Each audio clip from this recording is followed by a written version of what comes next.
আসসালামু আলাইকুম ওয়া রাহমাতুল্লাহি ওয়া বারাকাতুহু। ওয়া আলাইকুম আসসালাম। সালামের উত্তরটা ক্লিয়ার হলো না। আল্লাহ বলছেন যে ব্যক্তি সালাম দিবে 100 নেকি পাবে, যে উত্তর দিবে 10 নেকি পাবে, এবং উত্তরটা তার কান পর্যন্ত পৌঁছতে হবে। সালাম নেওয়া ওয়াজিব। কি সালামের উত্তর নেওয়া কি ওয়াজিব? ফরজ আর ওয়াজিব সমতুল্য। ধান আর সিটে, ধান আর সিটে, সিটের সাথে কিন্তু ধানও বিক্রি হয়।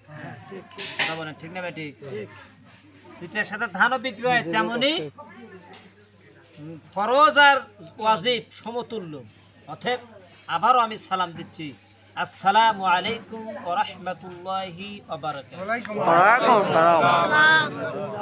আলহামদুলিল্লাহ الحمد لله نحمده ونستعينه ونستغفره ونؤمن به ونتوكل عليه ونعوذ بالله من شرور أنفسنا ومن سيئات أعمالنا ونشهد أن لا إله إلا الله وحده لا شريك له وأشهد أن محمدا عبده ورسوله أرسله بالحق بشيرا ونذيرا وداعيا إلى الله بإذنه وسراجا منيرا فقد قال الله تعالى في كلامه المجيد وفرقانه الحميد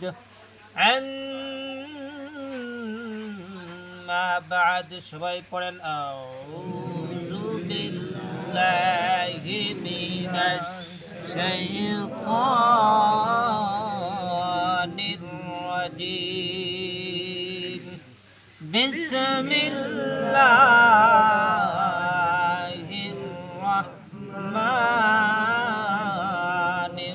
রহিম فاذكروني أذكركم واشكروا لي ولا تكفرون يا أيها الذين آمنوا استعينوا بالصبر والصلاة إن الله مع الصابرين صدق الله العظيم وقال النبي صلى الله عليه وسلم إن في الجنة بابا ريدا يدخل الجنة صوم يوم القيامة أو كما قال عليه الصلاة والسلام إن الله ملائكته يصلون على النبي يا أيها الذين آمنوا صلوا عليه وسلموا تسليما اللهم سيدنا شريف اللين رحمة للعالمين اللهم সবাই জবান খুলে করি مولانا محمد وعلى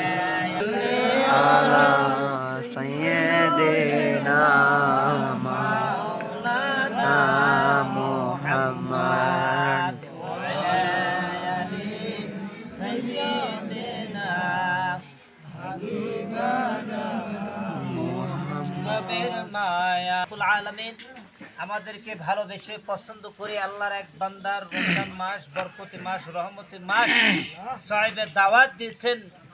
তার আঙ্গিনার মধ্যে বসে আল্লাহর নবীর বায়াত মর্তবা দরুদ ও সালাম প্রেরণ করলাম। এই জন্য খুশি না বেজার? খুশি। আরেকবার শুকরিয়া আদায় করে জোর সত্যি করে আলহামদুলিল্লাহ। আলহামদুলিল্লাহ। যেনাকে সৃষ্টি না করলে আসমান, জমিন, সুন্দর পৃথিবী, গাছ লতা কিছুই সৃষ্টি করা হতো না। সেই মহানবী দরুদ সালাম সবাই জবান খুলে বলি সাল্লাল্লাহু আলাইহি সাল্লাম। আমরা শুকরিয়া আদায় করলাম না? আল্লাহ রাসূল সাল্লাল্লাহু আলাইহি সাল্লাম বলেন, যে বান্দা বান্দি শুকরিয়া আদায় করবে আমি তার নিয়ামত বাড়িয়ে দেব। সুবহানাল্লাহ। জোরে বলি সুবহানাল্লাহ। কেন বাড়ায় দিব? শুকরিয়া আমি বাড়ায় দেবো, কিন্তু যেইভাবে আমরা আলহামদুলিল্লাহ বললাম, শুকরিয়া তো দূরের কথা, মন থেকে দিল থেকে শুকরিয়া আদায় করতে হবে। আলহামদুলিল্লাহ, আলহামদুলিল্লাহ। আমরা শুকরিয়া আদায় করলাম। হেই চা খাওয়া মার্কা, আমার মার্কা, তোমার মার্কা, মেম্বারের চা খায়, ভোট দেয়, 5 টাকার চা খায়, সারাদিন গোলা চিল্লা বাড়ির যা করছে, হ্যাঁ ফিয়ার আমার হাত দেয়, বল গোলা এঙ্কা হচ্ছে কে, বলে আমার মার্কা তোমার মার্কা, চা খায় নাই তো সেদিন গোলা এঙ্কা হচ্ছে। তা আমরা শুকরিয়া আদায় করলাম খুশি বাজারে না, আল্লাহকে খুশির নিয়ত আমরা শুকরিয়া আদায় করলাম না। খুশির নিয়ত যদি আমরা আদায় করতাম তাহলে আওয়াজ বাড়তো। খুশির নিয়ত দিল থেকে যদি আমি আপনি শুকরিয়া আদায় করি, আল্লাহ তাআলা নিয়ামত বাড়িয়ে দিবেন। বলে সুবহানাল্লাহ। শুকরিয়া আদায় করে আলহামদুলিল্লাহ। আলহামদুলিল্লাহ। শুকরিয়া আদায় নিয়ে একটি হাদিস বলবো আপনাদের মাঝে। আল্লাহ রাসূল সাল্লাল্লাহু আলাইহি সাল্লাম বলেন, মুসা আলাইহিস সালাম আল্লাহর সাথে সাক্ষাৎ করার জন্য, মানে হাজিরা দেওয়ার জন্য, দেখা করার জন্য, কথা বলার জন্য রওনা দিচ্ছেন। যাইতে পথে মাঝখানে এক আল্লাহর বান্দার সাথে সাক্ষাৎ। মুসা বলতেছে, হে মুসা কই যাও? বলে আল্লাহর সাথে সাক্ষাৎ করার জন্য। বলে আমার একটা ওজিফা আছে। বলে কি? বলে আমার ঘরে অভাব, ভালো কিছু খাইতে পারি না, ভালো কিছু খাইতে পারি না, টাকা পয়সা নাই, অভাব। কি করলে আমার অভাব দূর হবে, ভালো জিনিস খাইতে পারি। আমার দুনিয়ার মধ্যে আসছে না, এমনও লোক আছে পানি খায় পর্যন্ত ইফতারি করে, পান্তা খায় রোজা রাখে, পানি পর্যন্ত খায় রোজা রাখে, এমনও মানুষ আছে পৃথিবীর মধ্যে। সুবহানাল্লাহ। তো তখন ঠিক আছে, তোমার ওজিফা নিলাম। পথের মধ্যে যাইতে আর এক আল্লাহর বান্দার সাথে দেখি, শরীর অনেক খারাপ, দুবার বয়ান করছি মসজিদে, প্রায় 30 মিনিটের মতো। যাই হোক, আল্লাহর বান্দা মুসা আলাইহিস সালাম হাজির, আবার রওনা দিলেন। যা দেখলেন আরেক বান্দা বসে আছে, হাত নাই, পা নাই, কান নাই, চোখ নাই, নেংরা। এই বান্দা মুসা বলতেছে, মুসা কই দা? বলে আল্লাহর সাথে দেখা করার জন্য। বলে আমার ওজিফা আছে। বলে কি? যে আল্লাহ আমাকে বানাইছে, কোন কারণে বানাইছে? হাত দেয় নাই, পাও দেয় নাই, চোখ দেয় নাই, কান দেয় নাই, কি জন্য বানাইলো? মানুষের হাত পা দিলে আমাদের কান গাছ করে খেত, বিয়ে শাদী করলে এনজয় হতো। কথা বলে ঠিক না ব্যাঠি? হাত নাই, পাও নাই, কান নাই, চোখ নাই, আমাকে আল্লাহ কি জন্য বানাইছে? তখন বলার পর ঠিক আছে যাই, আল্লাহকে সাক্ষাৎ করলেন।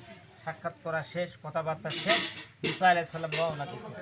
রওনা দেওয়ার মাঝখানেই আল্লাহ ডাক দিয়ে বললেন, হে বন্ধু, তোর মনে না থাকতে পারে আমার বান্দা তোর কাছে দুটো ওজিফা দিচ্ছে, ভুলে গেছো? হে আল্লাহ, আল্লাহ তুমি রহমান, তুমি রহিম। সারা পৃথিবীর মানুষ ঘুমায়, আমি ঘুমাই না। সারা পৃথিবীর মানুষ খায়, আমি খাই না। সারা পৃথিবীর মানুষ কি করে? আন্দোলন করে, আমি করি না। কেন করি না? আমি এক। কুল হুয়াল্লাহু আহাদ। আল্লাহ সবচেয়ে এক এবং সত্যবাদী। আল্লাহ যদি ঘুমায় যায়, বলেন কে কোন সময় ডাকবে? এমন বান্দা আছে পৃথিবীর মধ্যে, রাতের 2টায় ডাকবে, রাতের 3টায় ডাকবে, রাতের গভীর রজনীতে ডাকবে। সেই বান্দার জন্য যদি আমি না যেতে পারি, এই জন্য আল্লাহ নিদ্রা নাই। নিদ্রা অর্থ কি? ঘুম। আল্লাহ খানো না, পানও করেন না। তাহলে সেই আল্লাহকে যদি আমরা দেখতে চাই, তাহলে আমাদের কি করতে হবে? ঘুমদান তো শেষই হয়ে গেছে। তো যাই হোক, আমি যে কথা বলতে চাচ্ছি, বুঝাতে চাচ্ছি, আল্লাহর বান্দা বললেন যে ঠিক আছে, প্রথম নাম্বার যে বললেন অভাব দূর হয় না, ওই বান্দাকে বলবে যা, আমার কথা বলবে যে আল্লাহ বলছে যতটুক আছে অতটুকুর উপর শুকরিয়া দিন। সুবহানাল্লাহ। আলহামদুলিল্লাহ। আলহামদুলিল্লাহ। জোরে বলেন আলহামদুলিল্লাহ। আলহামদুলিল্লাহ। আমার আপনার যতটুক সম্পদ আছে, অতটুক সম্পদের উপর শুকরিয়া আদায় করতে আল্লাহর নিয়ামত দ্বারা। আমি আর আছে 50,000, ক্যাঙ্কা হয়ে কামাই হলে আরো 50,000 হরা দেবি, যা হাই হোক লে, ইতিমের মাল হোক আর যে বাক জ্যাঙ্কা হোক, 1 লক্ষ পূরণ করাই লাগবে। এইভাবে হবে না। যতটুক আছে অতটুকুর উপর শুকরিয়া আদায় করতে হবে। আল্লাহ তাআলা তার নিয়ামত দ্বারা শুকরিয়া আদায় ফজিলত পালেন। তো 2 নাম্বার, যে কান নাই, চোখ নাই, হাত নাই, আল্লাহ কি জন্য বানাইছে? হে মুসা, তুমি তার কাছে বলবা যে তাকে জাহান্নামের ছিদ্র বুঝানোর জন্য বানাইছে। সুবহানাল্লাহ বলেন। সুবহানাল্লাহ। সুবহানাল্লাহ কবে পারে না, আমি না ওয়াজ করতে করতে পেরেশান হয়ে যাচ্ছি। সুবহানাল্লাহ কবে পারতেছেন না আপনারা? সুবহানাল্লাহ বলে কত সব জানেন? আসমান এবং জমিনে ফাঁকা জায়গা পরিমাণ কয় কিলো ফাঁকা জানেন আপনি? একমাত্র উপরেলাই ভালো জানে। মনে হচ্ছে যে ওখানে আকাশ ছোঁয়া যাবে না, ছোঁয়া যাবে না। তাহলে এত পরিমাণ সব তার আমল নামালে কবে একবার সুবহানাল্লাহ বলুন। সুবহানাল্লাহ। তাহলে মুসা আলাইহিস সালাম বলেন, আল্লাহ তুই যে কথা কইলে, এখন যদি মানুষ যদি বলে যে তোকে মারলে 2 লাখ টাকা দিবি, তোকে মারবো নাকি কোয়া? তখন ওই কবে আমি তো 4 লাখ টাকা দিই, কথার কথা। মুসা আলাইহিস সালাম যখন শুনলেন যে জাহান্নামে দিব, তখন একটু মন খারাপ যে আল্লাহ কিভাবে বলি তোমার ওই বান্দা, আফসোস করতেছে। তারপরেও যেহেতু আল্লাহ বলছে, বলতেই হবে। মুসা আলাইহিস সালাম রওনা দিলেন। পথের মধ্যে অন্ধ ব্যক্তি বলতেছে, মুসা আইছো? বলে হ্যাঁ। আল্লাহ কি বললো? আমাকে কি জন্য বানাইছে? বলে তোমাকে জাহান্নামের ছিদ্র বুঝানোর জন্য বানাইছে। বলতে দেরি নাই, আল্লাহর শুকরিয়া করতে দেরি নাই। কে? অন্ধ। শুকরিয়া করতে দেরি নাই। আল্লাহ তাআলা জিবরাইলের মাধ্যমে বলে দিলেন, যাও আমার ওই বান্দার জন্য একটা দুনিয়া সমান একটা জান্নাতের ব্যবস্থা করে দিই। সুবহানাল্লাহ। কিসের কারণে?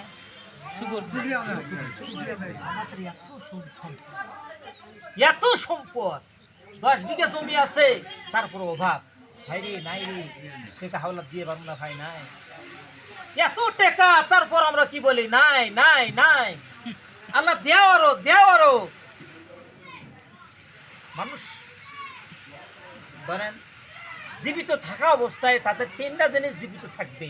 এই 3টাকে আপনি নফসকে হেফাজত করতে হবে।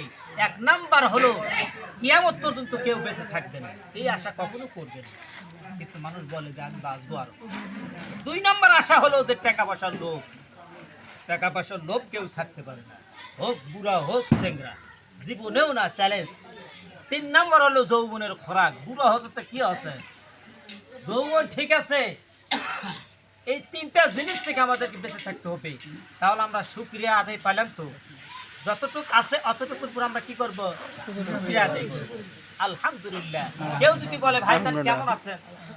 ভালো নাই বারে, এনকে কোয়া যাবে না। সুস্থ থাকলেও আলহামদুলিল্লাহ, অসুস্থ থাকলেও আলহামদুলিল্লাহ। আলহামদুলিল্লাহ। আপনি যদি অসুস্থ থেকেও যদি আপনি সুস্থতা দাফন করেন, আল্লাহ খুশি হয়ে আপনাকে সুস্থতা করে দিবেন। আপনি মিসাই করছেন, ভালো নাই ভাই, বিডি নাই কি হবে সেটা? হ্যাঁ? হ্যাঁ। ভালো নাই ভাই, বিডি জামাই এবার পাঞ্জাবি পায়জামা দিতে দেয়া নেই। এই কাকে আল্লাহর কাছে চাইতে হবে। আমি আয়াত বলছি, আমি শিরোনাম শেষ করে দিবি ইনশাআল্লাহ। আয়াত বলছি, ফাসকুরুনি আযকুরুকুম ওয়াশকুরলি ওয়ালা তাকফুরুন। আমরা সবাই শুনি। শেষে এই আয়াতটা বলে, ফাসকুরুনি আযকুরুকুম ওয়াশকুরলি ওয়ালা তাকফুরুন। কেন বলে? এই যে শুক্রবার থেকে নিয়ে 12টার থেকে নিয়ে যা শুনলেন, শোনার পরে আমল করলেন না, এই জন্য লাস্টে এই কথা কেন বলা হলো যে বেশি বেশি তোমরা কি করো? আল্লাহকে স্মরণ করো। যে ব্যক্তি আল্লাহকে স্মরণ করবে, আল্লাহও তাকে স্মরণ করবে। কতটুকু স্মরণ করবে? আমি যদি আল্লাহর পথে 1 পাও কদম ফালাই, আল্লাহ 2 পাও কদম ফালাবে। সুবহানাল্লাহ। আস্তে গুনাহ হবে। সুবহানাল্লাহ। আস্তে গুনাহ হবে। আল্লাহ বলেন, যে ব্যক্তি আমার জন্য 2 পাও কদম ফালাবে, আমি তার জন্য সিদরাতুল মুনতাহার মতন দৌড়াতে থাকবো। সুবহানাল্লাহ। তাহলে আমরা কি আল্লাহকে ডাকি? কেমন ভাবে ডাকি যে আমার অভাব দূর হচ্ছে না? কিভাবে ডাকি আমার সংসারে টেনশন দূর হচ্ছে না? কেমন ভাবে আমরা আল্লাহকে ভালোবাসি যে আমার সংসারে বিপদ লেগেই আছে, ঝগড়া লেগেই আছে, স্বামী স্ত্রীর সাথে মিল মহব্বত নাই, ছেলে সন্তানের সাথে মিল মহব্বত নাই। তাহলে কিভাবে আমরা আল্লাহ তাআলা বলেন, হে বন্ধু, হে রাসূল, বলে দাও তোমার উম্মতদেরকে, যদি আমাকে ভালোবাসতে চায় তাহলে রাসূলের অনুসরণ করো। সুবহানাল্লাহ। অনুসরণ কি? আল্লাহুম্মা